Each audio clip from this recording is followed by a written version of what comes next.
Film ಸ್ಟಾರ್ಗಳು ಮರ್ಡರ್ಗಳು ಮಾಡ್ತಾ ಇದ್ದಾರೆ, film ಸ್ಟಾರ್ಗಳು ಡ್ರಗ್ಸಲ್ಲಿ involve ಆಗ್ತಾ ಇದ್ದಾರೆ.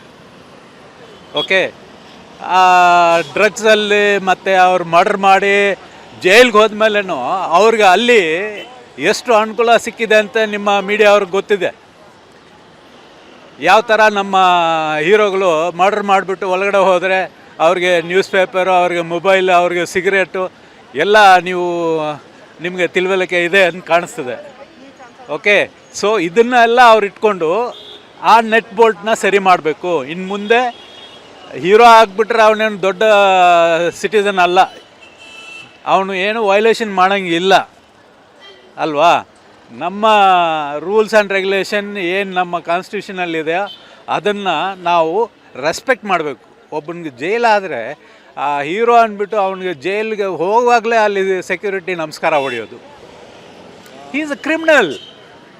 ನೀವು ಕ್ರಿಮಿನಲ್ನ ನಮಸ್ಕಾರ ಹೊಡಿತೀರಾ? ಅವನು ದೇಶಕ್ಕೆ ದ್ರೋಹ ಮಾಡಿದ್ದಾನೆ, ಅವನು ಮರ್ಡರ್ ಮಾಡಿದ್ದಾನೆ.